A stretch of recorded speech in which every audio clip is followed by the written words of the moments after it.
Hi, this is Erick Burres. I'm the Citizen Monitoring Coordinator for the Clean Water team here in California. For the next few minutes, we're going to discuss citizen and community involvement to make a more swimmable California. Some of the things that we've been able to achieve over the years, I want to share with you up front.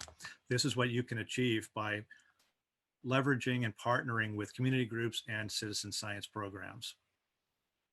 One of the neat things we've been able to achieve is the production of unique data sets where agencies were lacking data. These data sets become important if you've had a sewage spill and you need to get back to baseline conditions. Our agencies have been able to use these data sets for other purposes as well. During times of economic stress, our citizen monitoring groups and community groups have been able to step up and provide services, access to their laboratories, going out and grabbing samples, things like that. Throughout the state, we've also been able to see co-facilitated stewardship of watersheds and specific water bodies. Some of our organizations have also taken legal actions to achieve swimmable water quality in their communities. Just a few organizations have also been able to conduct public health studies to benefit their communities. And overall, millions of dollars have been contributed to water quality monitoring in California by our citizen monitoring and community programs. And that's also allowed us to see a more environmental and science literate citizenry. Overall, the mission of the Clean Water Team is to build and support the state's watershed stewardship through citizen and community monitoring in order to reduce and prevent water pollution. So how do we do that? How do we get all those benefits? It takes time and it takes focus. And we also provide 6 core programs to support the production of actionable data from these organizations. So the Clean Water Team provides technical support, training, quality assurance, quality control, loans of equipment, outreach and communication, and event support. Now, combined, this helps us ensure that monitoring programs conducted by grassroots groups, environmental justice community groups, universities, farm bureaus, resource conservation districts, agencies are on target. They're focused for success and they will produce data that's usable and of known quality. So let's start with the pillars of our program: technical support. We have online resources available at any time. Primary tools are the Clean Water Team's compendium and the toolbox. So the guidance compendium for watershed monitoring and assessment consists of guidance documents, information papers, fact sheets, SOPs, and web links to other resources outside of the Clean Water Team and the water boards. We have over 300 resources within our compendium. We also have the Clean Water Team toolbox. This provides tools for programs to develop a monitoring project. Basics, data validation, advanced tools to manage their programs, and then overall, how does a monitoring program get put together and how is it managed? That's part of part 4, our monitoring project planning kit. We also have in-person consultation with the Clean Water Team coordinator. During COVID, this is all being done remotely, but we have personalized response to all of our questions that come in from our programs and those organizations that wish to develop a program. They can call me up, we can talk on the phone, we can exchange emails, we can do teleconferencing as well. Now, we also provide in-person training, and part of that is also leveraging our online video resources. So we have 2 channels on YouTube, the Clean Water Team videos, and also H2O monitoring, which are recorded and edited webinar presentations from the California Water Quality Monitoring Collaboration Network.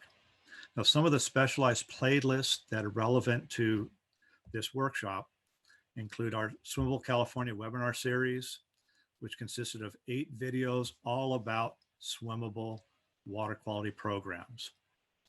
Soup to nuts. Second one, identifying and responding to cyanobacteria, harmful algal water blooms. This is a workshop that was recorded. We have 7 videos all about how to address cyanobacteria. We also have a collection of videos related to fecal indicator bacteria, microbial monitoring, sanitary surveys, and then also how to go out there and actually collect field data. So the Swamp Field Methods course consists of 11 videos, and it's like going to school online to learn all about how to do water quality monitoring. And then in person, we provide workshops, lectures, and hands-on training. The hands-on can be in the field, it can be in a laboratory. Sometimes it's just developing a skill set before you actually go and do a practice. So for that, we want to make sure that we're transferring knowledge to the volunteers so they can go out in the field and collect data, and they feel confident about what they're doing and the data is usable. We also go back out and make sure that the data is being collected properly by conducting field audits. So field audits are part of our QAQC. Now the water boards support the development of quality assurance project plans. Now, we also want to make sure that all the data is usable and shareable. That requires a quality assurance project plan so data can be uploaded into the California Environmental Data Exchange Network. Once the data is in the network, it's utilized by the state board and our regional programs. It can be used for 303D assessments and all of our other activities. We've been developing our own QAQC resources internally, but we leverage heavily on resources developed by the Water Board SWAMP program and our IQ unit, and also leveraging resources produced by the EPA. And we have the web link there to our SWAMP IQ and also to the Volunteer Monitor's Guide to Quality Assurance Project Plans.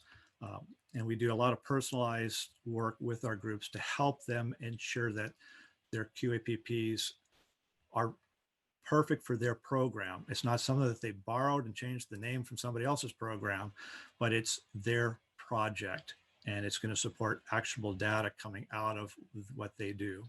We also encourage all of our groups to put together a technical advisory committee.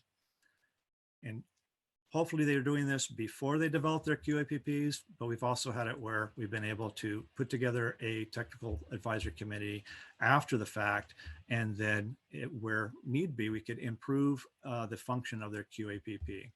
So I help with that, and sometimes I also serve as a TAC member for our programs. Our loans of equipment program is just that. It's a loan of equipment. We're not giving out money.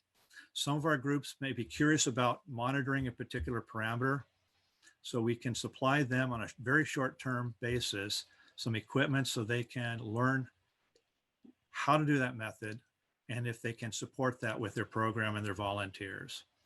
We've also been able to help set up little laboratories, loans of equipment, so that multiple organizations would have access to those resources.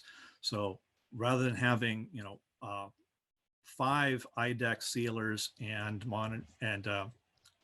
incubators in a certain geographic area, we have one, and everybody will have access to that. That has allowed us to increase capacity and also support environmental justice programs. Our communication is based on several different things, mostly email. We get a lot of information out. We've been producing newsletters, calendars. Information in has been primarily coming from surveys. We also have maps online and promote annual activities like, Secchi Dip-In and World Water Monitoring Challenge. We've also been able to facilitate work groups under the Water Quality Monitoring Council. This has been done with the California Water Quality Monitoring Collaboration Network. We've been able to produce webinars and the webinar series. So in the past, we've done the Swimmable California webinar series. Right now, we're working on a trash monitoring webinar series. We also have been facilitating the California Safe to Swim Network and facilitating an outreach and education committee within that network. This is all to help our programs see how they fit within answering basic questions in California, such as, is it safe to swim in our waters, where their data can be utilized and their community members can go and learn if it's safe to swim in a particular water body at a given point in time. Some of the outreach we've been able to conduct this last year using social media. This is some of the resources that we've been able to provide to help drive traffic and also create awareness about safe to swim and improving water quality. So we're hoping that y'all could subscribe to the California Water Quality Monitoring Council. You can share these within your communities. Our community and citizen science programs are able to share these as well and spread the message so that we can achieve a more swimmable California. We've also been able to produce some educator and student resources through the network. So we have items for teachers, for students, and we're creating an ongoing list of videos. And we just produced a fecal contamination fact sheet for recreational waters that teachers can use. Now, the Clean Water team also provides programs with just basic help if they have a large event. So some of the things that we've been able to provide is training beforehand for their outreach, or if they're doing a mass monitoring activity, we can do training before that, provide QAQC support, go out in the field and do audits, make sure that all the community members are doing things appropriately. We've been able to provide public speaking, basic outreach, and then also temporary loans of equipment so that we can increase the capacity of a small program. So maybe they just want to do monitoring once a year, do a snapshot event. Well, if they only have 2 or 3 meters, they're not going to get a whole lot of information. But if we can triple that up, they can get a lot more people involved and get a lot of additional data. So if you have any other questions on how you can help your community through citizen science and community monitoring, feel free to reach out to me. Thank you for your time.